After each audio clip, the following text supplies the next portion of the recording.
오늘은 마가복음의 말씀을 가지고 나 하나님의 것이라는 제목으로 하나님 말씀 함께 나누도록 하겠습니다. 좋은 4월입니다. 4월에도 주의 은혜가 여기 계신 모든 성도님들에게 가득하시기를 빕니다. 저는 사실 꽃을 잘 모르는데요. 저보다는 제 아내가 꽃을 더 잘 알아서 가끔 아내랑 이렇게 차를 타고 오거나 그럴 때 아내가 꽃 얘기를 많이 하는데, 정말 그 꽃 얘기를 들을 때마다 하나님께서 정말 이 자연을, 이 세상을 정말 아름답게 만드셨다는 생각을 정말 많이 해보게 됩니다. 이 봄에 주님께서 우리에게 주시는 이 말씀이 우리 모두에게 이 봄과 같은 귀한 말씀이 되었으면 정말 좋겠습니다. 오늘 본문은 바리새인들이 그들의 제자들을 헤롯 당원과 함께 예수님께 보내는 것으로 시작이 됩니다. 그래서 바리새인들과 또 헤롯 당원들이 예수님을 만나게 되는 것이죠. 그런데 이들의 조합, 제자들, 바리새인들의 그 제자들과 헤롯 당원들이 함께 한다는 것은 좀 정말 어울리지 않는 일이에요. 참으로 이상한 조합입니다. 왜냐하면 비록 바리새인들과 헤롯 당원들이 같은 유대인이기는 한데 그들이 큰 차이를 보이는 게 하나 있었는데, 그것이 무엇이었냐면 그들이 지금 당하고 있는 이 식민 통치에 대한 견해와 입장이 서로 달랐기 때문입니다. 바리새인들은 모세 율법을 또 준수를 강조하고 또 유대 사회의 종교 지도자로서의 위치를 가지고 있죠. 반면에 헤롯 당원들은 분봉왕 헤롯 안티파스의 추종자들입니다. 그래서 현재 유대 사회의 정치적 또 사회적 안정을 위해서는, 그리고 유대의 독립을 위해서 지금은 헤롯의 통치가 지속되어야 한다는 입장을 가지고 있는 유대 사회의 정치적인 지도자들이었어요. 그래서 이들이 한쪽은 종교 지도자들, 또 한쪽은 정치적 지도자들의 위치를 가지고 있으면서 여러 사안들에 대해서 견해차가 있었고 또 여러 사안에서 충돌을 보였습니다. 특히 그들이 가장 큰 견해차를 가지고 있었던 것 중에 하나는 무엇이었냐면 바로 세금에 대한 입장이었습니다. 유대인들은 로마의 은전인 데나리온으로 세금을 내야 했습니다. 왜냐하면 당시 로마는 그들이 통치하는 모든 지역마다 세금을 낼 때는 반드시 데나리온으로 내도록 정했기 때문입니다. 데나리온은 로마의 은전인데 앞면에는 디베료 황제의 초상이 새겨져 있고 그 초상을 빙 둘러서는 가이사랴 디베료 신성한 아구스도의 아들이라고 하는 이런 문구가 새겨져 있어요. 반면에 그 뒷면에는 최고의 사제, 우리가 성경에서 많이 보는 표현으로 치면 대제사장에 해당이 되는데요. 최고의 사제라는 글과 함께 황태 후 리비아의 모습과 평화를 상징하는 올리브 나무까지가 새겨져 있습니다. 결국 로마의 모든 식민지에서 데나리온을 사용한다는 것은 로마의 통치권 아래 이 지역이 있다라는 것도 의미하지만, 또 하나는 황제 숭배 사상을 조장하는 수단의 의미도 있습니다.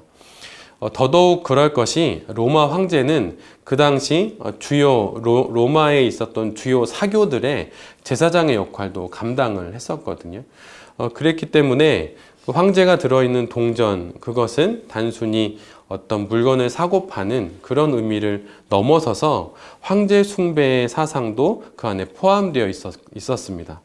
그러기에 유대 종교 지도자들인 바리새인들에게는 데나리온으로 세금을 낸다는 것은 단순히 세금을 내는 것에서 그치는 것이 아니라 그것을 넘어서서 로마 황제 숭배까지 그것에 동조하는 것까지 의미를 갖게 됩니다. 그래서 그들은 세금을 내지 않아야 한다는 입장을 가지고 있었어요. 반면에 정치적인 그룹이었던 헤롯 당원들은 세금을 내는 것을 유대인이라면 반드시 해야 하는 일로 여겼습니다. 헤롯 당원들 역시 바리새인들과 같은 유대 사회가 하나님만을 섬기는 사회가 되기를 간절히 원했지만 아직은 식민 통치를 꺾을 만큼의 힘이 없었기 때문에 독립의 날이 올 때까지는 정치적으로 현재의 헤롯 왕가의 통치를 유지하는 것이 옳다고 판단했어서 세금을 내야 한다고 그렇게 생각했던 것이죠. 비록 이 두 그룹이 같은 바램과 목적, 또 유대의 독립이라고 하는 그런 목적을 가지고 있었지만 바리새인들과 헤롯 당원들은 세금에 대해서만큼은 완전히 반대되는 입장을 가지고 있었습니다. 이런 그들이 로마에 대한 세금 납부 문제를 갖고 예수님을 찾아온 것이죠. 그러나 그들이 예수님을 찾아온 동기는 세금이라는 사안에 대한 서로 상반된 의견의 충돌이 있었기 때문이 실은 아니에요. 오히려 그들에게는 의견의 일치가 있었습니다. 그래서 그 의견의 일치 속에서 예수님 앞에 나아온 것이죠. 뜻을 같이 할 수 있는 공동의 목표가 있었기 때문이에요. 오늘 본문의 첫 절은 이렇게 시작합니다. 그들이 예수의 말씀을 책잡으려 하여. 세금 문제를 미끼로 이에 대한 예수님의 대답을 빌미 삼아서 예수님을 공경에 빠뜨리려고 했던 것입니다. 이 일에 그들은 같은 마음, 한 마음을 품고 이렇게 주님께 다가간 것이죠. 그들이 마치 예수님의 말씀을 귀담아 들으러 온 것처럼 보이지만 그들은 말씀을 책잡으러 온 것입니다. 그리고 원어적으로는 말씀을 사냥하러 왔다는 의미예요. 해결할 수 없는 문제에 휩싸여서 그 문제에서 벗어나기 위해서 해법을 찾아 예수님께 나아온 것이 아니라 예수님의 입에서 나오는 그 말씀을 사랑해서 나온 것이 아니라 예수님의 그 말씀 속에 책잡을 것이 있나, 예수님의 말씀을 사냥할 것이 있나라고 여기고 이렇게 나아오게 된 것입니다. 그래서 올무에 걸려서 옴짝달싹하지 못하도록 하기 위해 지금 이렇게 예수님께 온 것이죠. 그래서 그들은 예수님을 잡는다, 예수님을 올무에 걸리게 한다라고 하는 그 공동의 목표를 안고 둘이서 이렇게 문제를 안고 있는 것 마냥 행세를 하고 이렇게 주님께 나아온 것입니다. 들어야 하는 하나님의 말씀을, 사모해야 하는 하나님의 말씀을 들으려 하고 사랑하기보다는 말씀을 사냥하러 나온 것이죠. 이 시대에 말씀을 사냥하는 사람들이 있습니다. 그건 이단이죠. 말씀을 자기 손에 움켜져서 사람들을 자기 안으로 끌어들이려고 하는 것이죠. 그들은 말씀을 사냥하는 자고 그 말씀을 갖고 사람들을 사냥하는 자들입니다. 그런데 오늘 주님이 그런 상황에 놓여지게 된 거예요. 예수님께 나온 그들은 그들의 속내를 숨기고 예수님을 한껏 치켜 세우며 말합니다. 그들의 말은 이렇지요. 선생님, 우리가 알기로 당신은 진실하고 하나님의 도를 정확히 가르치고 여론에 개의치 않으시며 배우는 사람들의 비위를 맞추지 않습니다. 그러니 우리한테 솔직히 말해 주십시오. 이들의 칭찬을 자세히 보면 그들은 지금 예수님을 무방비 상태로 만들려고 하고 있다는 것을 알 수 있습니다. 당신은 진실하고 당신은 정확하며 당신은 개의치 않고 당신은 비율을 맞추지 않고 당신은 정직합니다. 누군가가 만약 여러분에 대해서 그것도 면전에서 이렇게 말한다면 기분이 어떨 것 같으십니까? 기분이 좋아질까요? 저에게 비유하자면 누군가 제게 와서 이렇게 말하는 격입니다. 목사님은 참 진실합니다. 목사님은 하나님의 말씀을 아주 정확히 잘 가르치시고 세간에 떠도는 성도들의 이야기에는 휘둘리지 않으시지요. 목사님은 사회적 지위가 높은 유력자들의 눈치도 보지 않는 훌륭한 심지가 깊은 목사님이십니다. 만약 이 얘기를 듣는다면 저는 어떨까요? 낯뜨겁지 않겠습니까? 좀 이상하지 않을까요? 제가 얼마 전에 읽었던 시 중에 시인 신철규라고 하는 시인이 쓴 눈물의 중력이라고 하는 시가 있어요. 그 시의 한 구절이 이런 구절입니다. 어떤 눈물은 너무 무거워서 엎드려 울 수밖에 없을 때가 있다. 어떤 눈물은 너무 무거워서 엎드려 울 수밖에 없을 때가 있다. 눈물의 무게를 견딜 수가 없어 엎드려 울어야 한다는 말일 겁니다. 눈물로 대변되는 그 내면의 진짜 마음의 진심, 그 슬픔과 절규가 보이는 눈물보다 무거웠기에 시인은 이렇게 말한 것이라 생각합니다. 모든 진심은 이처럼 무겁기 마련이죠. 아니, 더 정확히는 늘 진심은 그 진실만큼의 무게를 갖기 마련입니다. 그러나 진심의 무게가 없는 말들은 가볍고 들으면 들을수록 모호하고 흐릿합니다. 들리는 말은 있지만 그 말 안에 그 말의 실체가 없는 것이죠. 마치 거리에서 가끔 사 먹게 되는 공갈빵처럼 말입니다. 지금 바리새인들과 헤롯 당원들은 전혀 그렇게 생각하지 않는데 이렇게 말하는 것입니다. 예수님을 치켜 세워서 예수님의 영혼의 옷깃을 한껏 올리고 있는 것이죠. 사람의 영혼이 치켜 세워지면 그 영혼은 불어오는 바람에 쉽게 떠내려가기 마련입니다. 바로 이것을 위해 그들이 지금 예수님을 올려 세우는 것입니다. 여러분에게도 그런 경험이 있으시겠지만 삶을 살다 보면 진심 없는 사람들의 전화를 받을 때가 있습니다. 그리고 진심 없는 사람들의 문자를 받거나 아니면 그들의 이야기를 또 듣게 될 때도 있습니다. 그러나 이 또한 인간의 나약함으로 여기면 그만이겠죠. 그러나 오늘 우리는 하나님의 아들이신 그리스도 예수를 향하여 진심 없는 사람들을 봅니다. 바리새인들과 헤롯 당원들, 그들의 진심 없는 말들을 우리는 오늘 말씀 속에서 보게 되는 것이죠. 그렇다면 이들의 진심은 무엇일까요? 이들의 본심은 무엇일까요? 오늘 본문이 동일하게 기록되어 있는 누가복음 20장 20절에는 바리새인들과 헤롯 당원들의 속마음을 그대로 기록하고 있습니다. 세번역 성경으로 읽어드리면 다음과 같습니다. 그들은 기회를 엿보다가 정탐꾼을 보내서 이들이 거짓으로 의로운 사람인 채 행세하면서 예수께로 접근하게 하여 그의 말을 책잡게 하였다. 그렇게 해서 그들은 예수를 총독의 치리권 그리고 사법권에 넘겨주려고 하였다.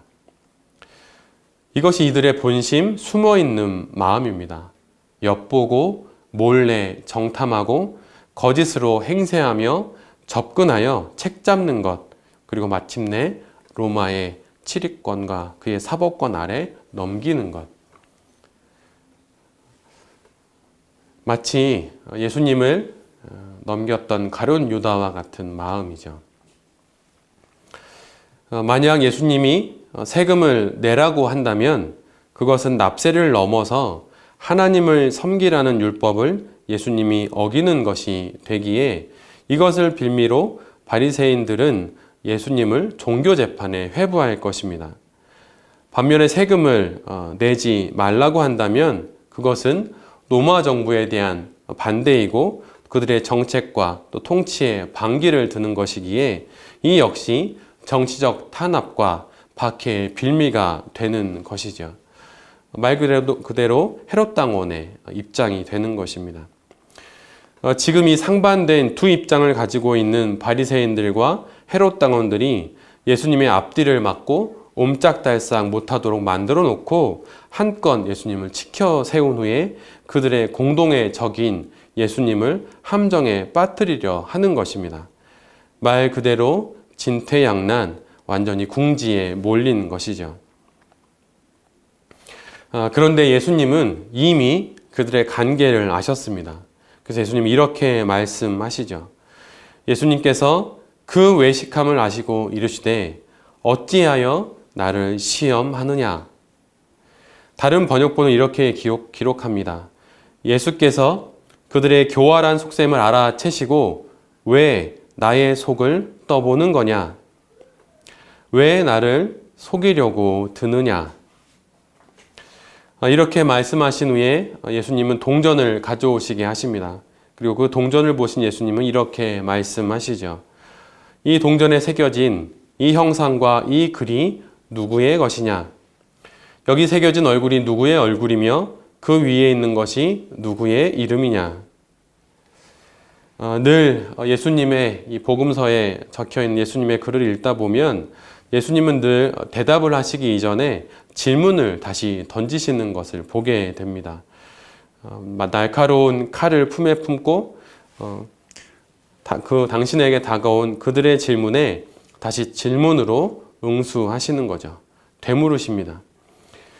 이에 바리새인들과 헤롯 당원들은 이렇게 대답합니다. 황제 가이사입니다. 그러자 예수님께서 이렇게 말씀하심으로 그들과의 대화를 끝내십니다. 그렇다면 황제의 것은 황제에게 주고 하나님의 것은 하나님께 드리라. 이 말씀을 들은 바리새인들과 헤롯 당원들은 둔중한 무엇인가 한 대 맞은 것처럼 말문이 막혔습니다. 너무나도 간결히 자신들의 숨은 동기를 아신다 하신 말씀과 자신들이 던진 미끼와 같은 질문에 전혀 예상하지 못했던 답을 하셨기 때문입니다. 성경은 이때 그들의 반응을 이렇게 기록합니다. 그들이 예수께 대하여 매우 놀랍게 여기더라. 다른 번역본은 이렇게 기록합니다. 그들은 말문이 막혀 입이 떡 벌어졌다. 그들은 예수의 말씀을 듣고 경탄에 마지 않았다. 그들의 계산을 빗나간 놀라운 답변이었던 것입니다.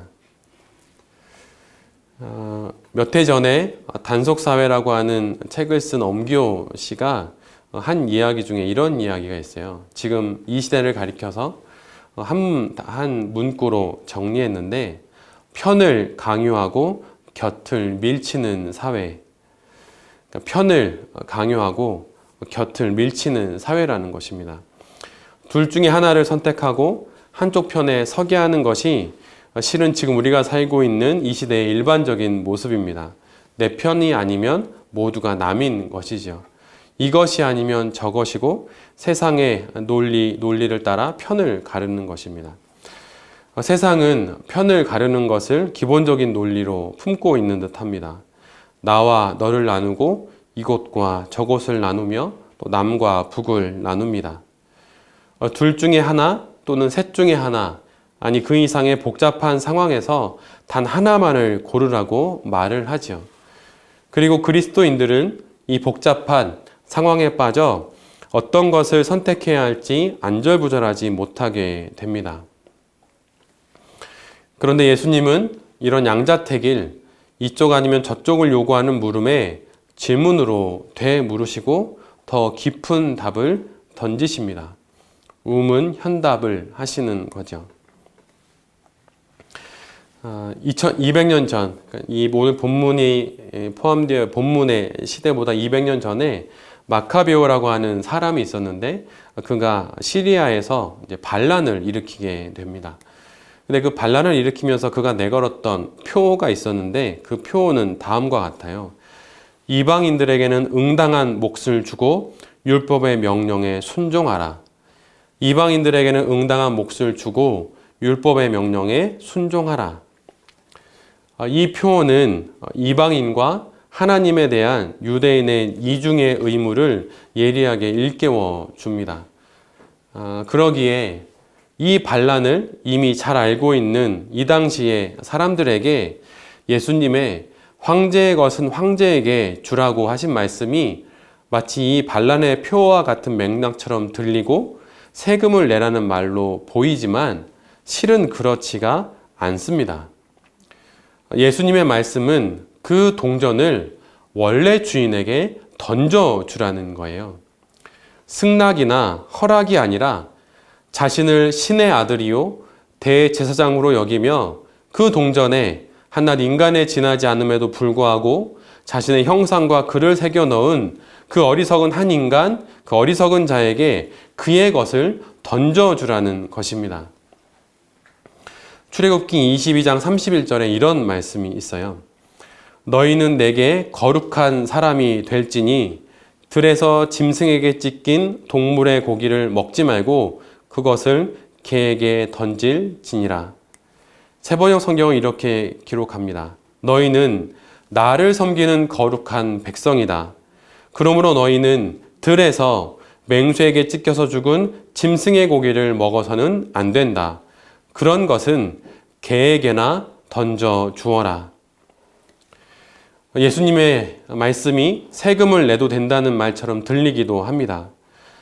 이를 통해 예수님은 음흉한 질문의 사슬에서 벗어나십니다. 트집을 잡을 수 없게 된 것이지요. 그러나 동시에 예수님은 그들을 읽게 우시려 했던 것입니다. 너희는 거룩한 백성이다. 그러기에 너희에게 어울리지 않는 것을 던져버리라 말씀하시는 것입니다.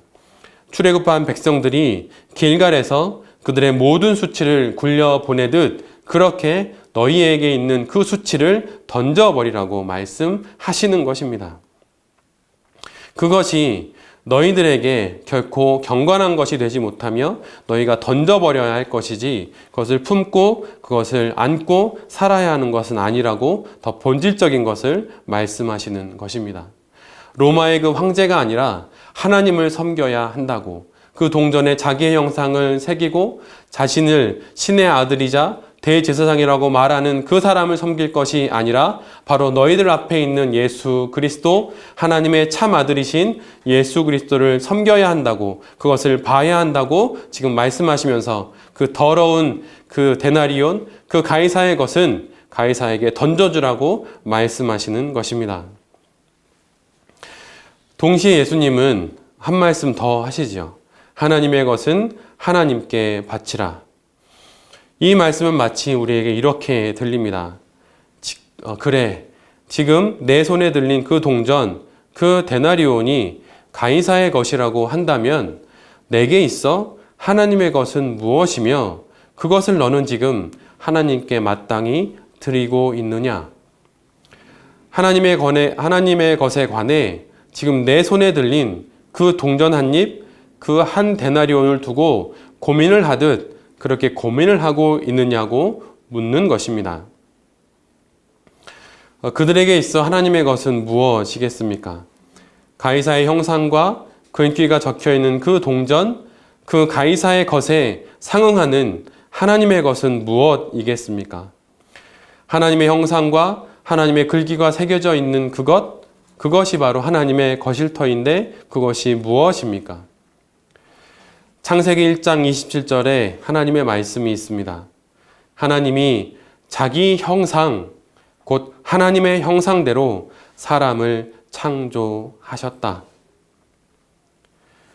쇳물이 거푸집에 부어져서 거푸집과 같은 모양이 되어 나오듯 하나님께서 우리에게 당신의 형상을 새겨 두셨다는 것입니다.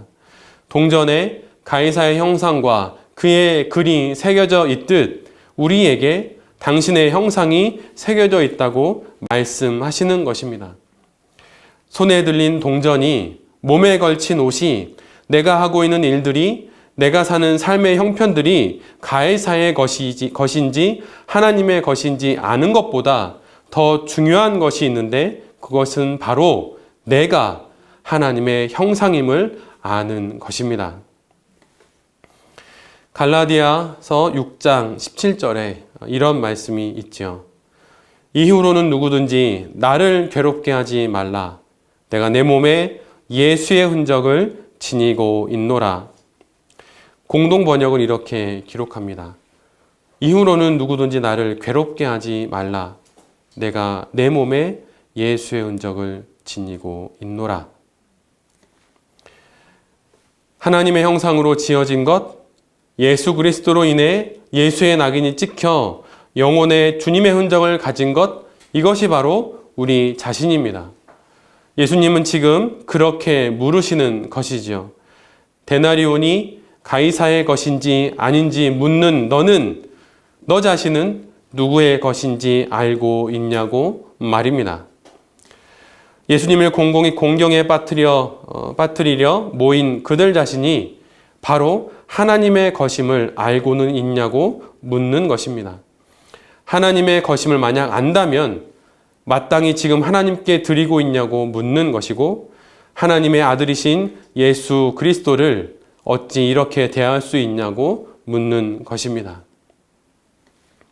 우리 모두는 하나님의 것입니다. 우리의 인생은 하나님의 것입니다. 우리가 하고 있는 그 일이 하나님의 것인지 가이사의 것인지, 내가 들고 있는 이 재물이 하나님의 것인지 가이사의 것인지, 내가 하고 있는 이 사업과 내가 몸담고 있는 직장에서의 일들, 이 모든 것이 하나님의 것인지 아니면 가이사의 것인지 알려고 하기 이전에 그 고민을 하고 있는 너 자신이 바로 하나님의 것이라고 하는 것을 기억하라는 것입니다. 너의 영혼에, 그 몸에 예수의 흔적이 있고 너의 몸에 하나님의 형상이 아로 새겨져 있다고 하는 것입니다. 이 본문은 때로 우리에게 마치 성과 속, 종교와 세상, 교회와 사회 같은 이분법의 말씀으로 보려고 하는 시선들이 있습니다. 그러나 이것은 너무 좁은 시선으로 하나님의 말씀을 보는 것입니다. 오늘 본문에 등장하는 바리새인과 헤롯 당원들 같은 사람들처럼 자신들의 이해 안에 예수님을 넣어놓고 이 본문을 보려고 하는 것이죠. 오늘 예수님의 말씀은 그렇게 축소되지 않습니다. 하나님은 이 세상을 사랑하사 독생자를 이 땅에 보내신 분입니다. 이 세상을 사랑하셨습니다. 그리고 우리는 지금 이 세상에 살고 있습니다. 하나님도 사랑하셔서 구원하기를 원하셨던 곳이 바로 이 세상입니다. 하나님에게 있어 세상은 버려야 할 것이 아니라 미래의 하나님 나라의 다른 이름입니다. 이분법적 사고에서 벗어나 예수님의 대답을 우리는 볼 수 있어야 할 것입니다. 지금 우리 각자가 살고 있는 지금의 삶은 과거의 수많은 내 자신의 선택들의 누적의 결과입니다. 지난 시간 속에서 그러했듯이 지금도 그렇고 앞으로도 우리는 수많은 선택을 하게 될 것이고 이 선택들이 누적되어 우리의 삶을 이룰 것입니다. 많은 선택 앞에서 우리는 종종 어느 것이 하나님의 뜻인지 묻고 어느 쪽을 선택해야 할지 고민합니다. 그리고 반드시 둘 중에 하나를 선택해야 할 것만 같은 상황들이 찾아옵니다. 그러나 전부는 아니지만 사실 대개의 경우 둘 중에 하나를 선택하는 것이 아니라 두 가지 다 해야 할 경우가 훨씬 많습니다. 흑백의 문제가 아니라 시기의 문제이고 우선순위의 문제이기에 계획을 세워 때를 정하고 그 일들을 모두 감당해야 할 때가 훨씬 많습니다.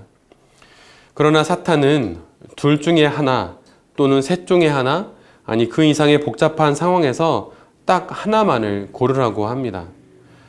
교회를 선택하거나 가정을 선택하거나 교회를 선택하거나 직장을 선택하거나 이런 식으로 말이죠.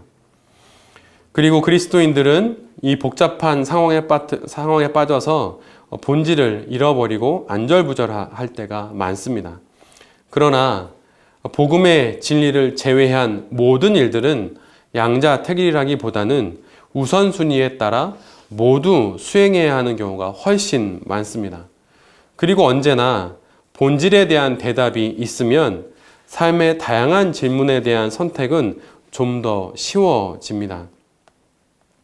제가 예전에 이 자리에서도 한두 번 말씀드렸었는데 제가 돌베개 교회를 시작한다고 할 때 그때 김동호 목사님을 찾아뵙고 말씀드렸을 때 김동호 목사님이 저에게 해주셨던 한 얘기는 딱 한 가지 이거였어요. 본질을 쫓아서 목회하면 된다. 그거면 된다. 라고 하는 말씀입니다.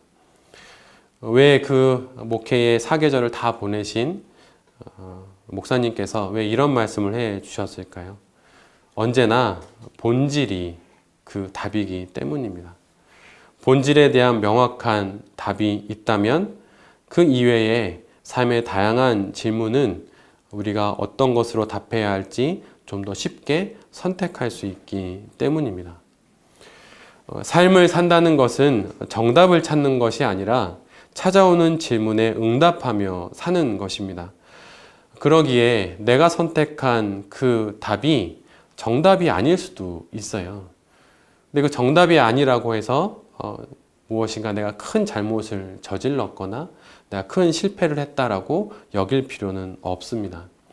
찾아오는 다양한 삶의 질문들에 최선을 다해서 응답하고 또 그것이 본질의 정답 속에서 나온 그때의 적합한 답이었다면 우리는 그렇게 삶의 다양한 고비를 넘어가게 되는 것이죠. 삶의 정답은 없습니다. 오직 예수 그리스도만이 답이죠.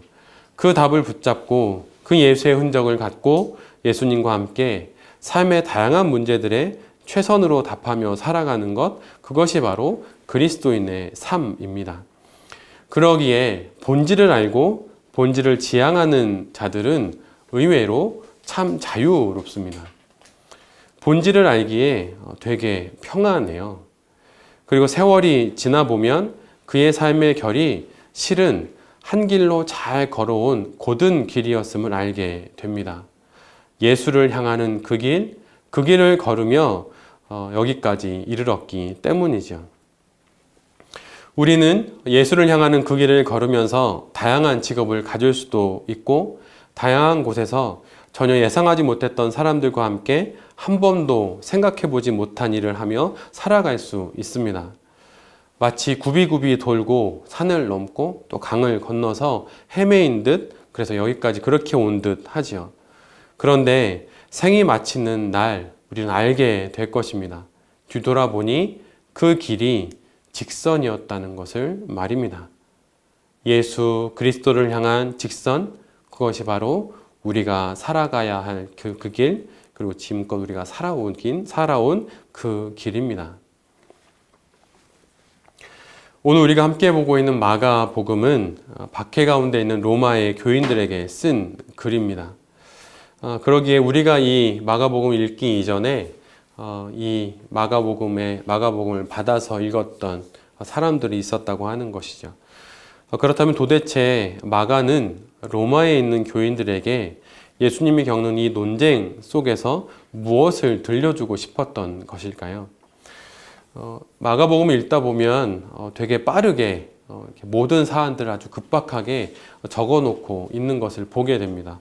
오늘 논쟁도 사실은 그 앞뒤 맥락을 설명하려면 좀 더 길게 설명할 수도 있는데 아주 중요한 포인트만 적어놓은 것처럼 보여요. 그럼 도대체 마가는 로마의 교인들에게 이 논쟁을 통해서 무엇을 들려주고 싶었던 것일까요? 삶으로, 생명으로 이룬 로마의 그 공동체들에게 하나님의 형상이 새겨진 너희는 하나님의 것이며 너희는 지금 그렇게 하나님의 것을 하나님께 드리고 있다고 말하는 것은 혹시 아닐까요? 너는 가이사의 통치 아래 또 박해받고 숨어 지내지만 너희는 하나님의 형상이 새겨진 하나님의 것이라고 말하는 것은 아닐까요? 이사야 44장 21절에 이런 말씀이 있습니다. 야곱아, 이스라엘아, 이 일을 기억하라. 너는 내 종이니라. 내가 너를 지었으니 너는 내 종이니라. 이스라엘아, 너는 나에게 잊혀지지 아니하리라. 공동 번역은 이렇게 기록합니다. 야곱아, 이런 일들을 마음에 새겨 두어라. 이스라엘아, 너는 나의 종임을 잊지 마라.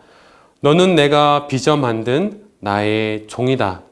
이스라엘아, 나는 결코 너를 잊지 아니하리라.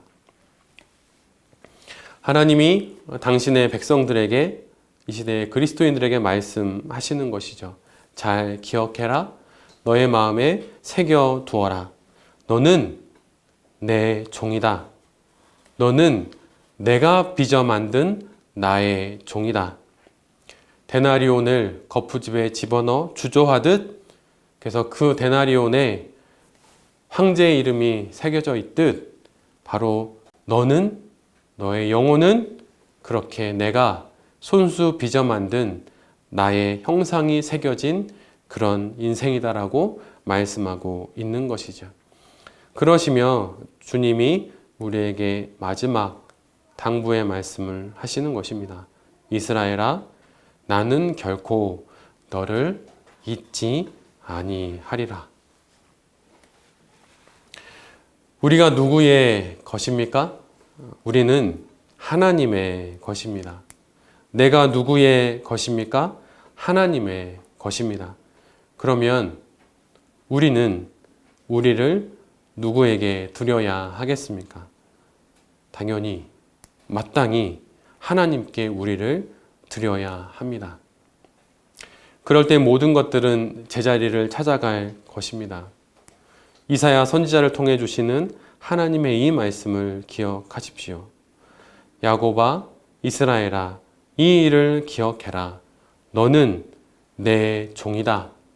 내가 너를 지었으니 너는 내 종이다. 이스라엘아, 너는 나에게 잊혀지지 아니할 것이다. 혹 삶의 어려운 일들을 겪고 계십니까? 뜻하지 않은 일들을, 뜻하지 않은 사건들을 만나고 계십니까? 혹시 경제적인 어려움들이 있나요? 자녀 양육에 어려움들이 있고 풀어야 할 많은 사업과 또 직장에서의 일들이 있으십니까? 그럴 때 이것을 어떻게 풀어야 할지 고민하기 이전에 그 고민하고 있는 내 인생이, 내 자녀의 인생이 바로 하나님의 것임을 기억할 수 있는 우리 모두가 되어야 할 것입니다. 내가 하나님의 것이라면 하나님이 다 알아서 해 주실 것입니다. 그것이 믿음이지요. 믿음은 보이지 않는 것을 보는 것입니다. 그리고 그 보이지 않는 눈으로 예수 그리스도를 보는 것입니다. 그럴 때 내가 하나님의 형상으로 빚어진 바로 그 존재라고 하는 것, 그 사실을 알게 될 때 우리는 이 땅에서 어떤 사연과 어떤 사건을 만나든 그 사연과 사연을 통과해내며 아름답게 살게 될 것입니다. 나는 하나님의 것입니다. 그리고 생명보다 귀한 우리의 자녀들도 하나님의 것입니다. 이것을 기억할 수 있는 우리 모두가 되기를 빕니다. 우리를 당신의 형상이 새겨진 생명으로 지으시고 또 살게 하시고 주를 믿어 구원에 이르게 하신 주님을 기억하십시오. 그리고 이 단 한 번의 인생을 힘내어 주님과 함께 살아가는 여기는 우리 모두가 될 수 있기를 간절히 기도드립니다. 아멘.